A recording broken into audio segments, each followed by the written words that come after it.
you're catching me at the in the Thrive Recovery Lounge at my chiropractor's. I actually kind of double booked myself. I had a therapy session today and was like, "Hey, can I use your massage chair in your lounge for this Flow Combat interview I got coming up?" And they were happy to oblige. They gave me a tripod and everything. Oh, So yeah, that's that's awesome. Yeah, definitely. Shout out to them. What are you there for? I just get general recovery. As an athlete, you put yourself through a lot of stuff physically and just staying healthy, especially coming up to the fight. Just make sure I'm getting adjusted. I love getting my neck and my back cracked up once or twice a week. So, just staying healthy. Thrive Recovery Lounge in Spring Lake, New Jersey. All right, and so obviously we know these last few weeks. I mean, I'm sure everything's been going crazy for you. How has everything been so far?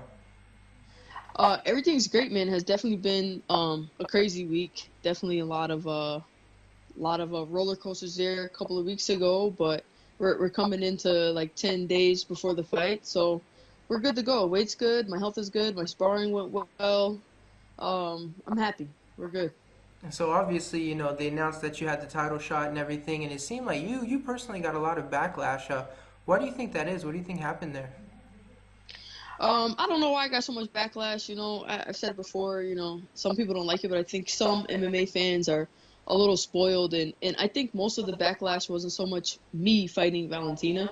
I think most of it was just the fact that they were headlining Madison Square Garden, and that's one of the arguments I try to make in all the backlash. Like, listen, if you don't like us headlining, I don't care where you put us on the card. Make us co-headliners.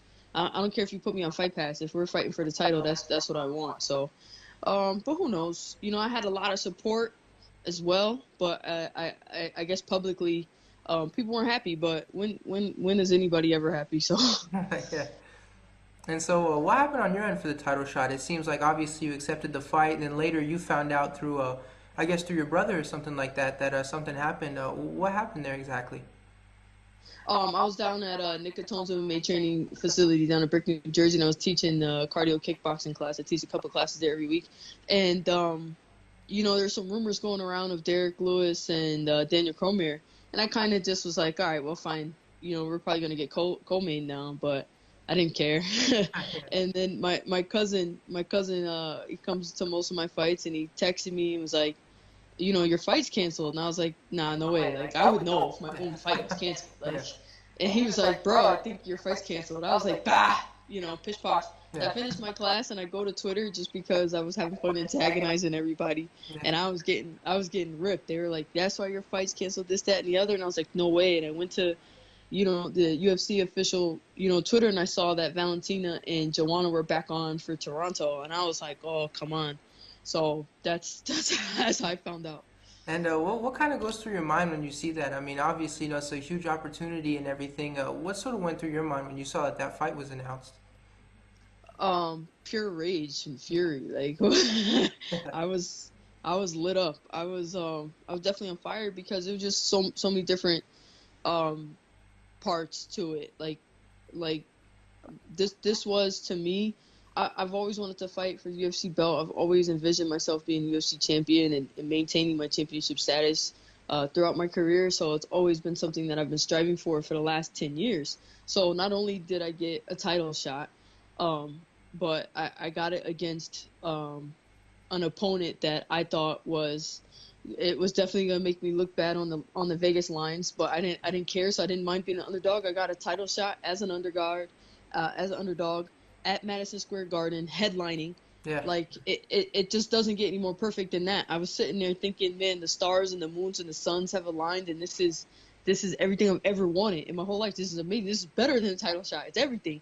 And then it just it just got snatched completely. Not only did they not just drop me to headline, but I didn't find out until I got on the Twitter. I'm getting ragged. I got my title shot taken. I'm kind of back to square one, and it was very frustrating. And I made sure I let a lot of people know how frustrating it was. And so before all that, I believe you were set to fight Jessica I, right? Yeah, I was scheduled. I had already signed to fight Jessica I December 29th. And so what kind of happened there? I mean, why didn't they just rebook that fight? Well, once I found out that my title shot was taken away and it was going back to Valentina, the first thing I said was like, well, give me Valentina in Toronto, and I've got a few theories on why that was turned down, but basically, Dana and Mick were like, no, no, but we'll keep you on the Madison Square Garden if you want to be kept on the card. We'll do some things. We'll renegotiate some numbers. We'll do some things, and we'll keep you on the Madison Square Garden card. And I kind of when I initially was signed to fight Jessica, I had asked, if you go back to my Twitter, I had called out Jessica and I wanted her on the MSG card. Yeah, that's right. Because like I hate taking these super long breaks between fights. I haven't fought since June 1st. Yeah. And so I'm like, God, like I already was like, oh, December 29th, like this heifer is gonna make me wait all year to fight her. Like kind of. So I wasn't super excited about that fight date anyway. And so when they offered me Roxanne at Madison Square Garden, I was like, yeah, that's more my speed. I like it. And so I liked the Jessica I fight, but the timing just didn't work out. And I don't even know if they ever offered it to her, but I kind of basically, for as much smack I've talked about the UFC disrespecting me and not telling me, I'm pretty sure I didn't give two shits about what Jessica I thought when we tossed her fight to the side. So. And so obviously you are set to fight Roxanne Modafferi at UFC 230. Are you happy with the way everything's sort of your placement on the card, the numbers as you mentioned before? Are you happy with all of that? Yeah, I'm happy. I'm pleased with it. I kind of figured my placement is kind of where I thought it would be. I figured I'd be on the televised prelim somewhere. I'm cool with it. I'm happy. I fought Roxanne before. It's a last minute fight, and I like to stay fresh. I like to stay active. I really don't like taking these long breaks between fights, so I'm happy to be getting out here and fighting at Madison Square Garden. And so what are your thoughts heading into this fight? I mean, I'm sure it's a different matchup than the last time you fought her. What do you think about it? I think that Roxanne's been fighting a long time, and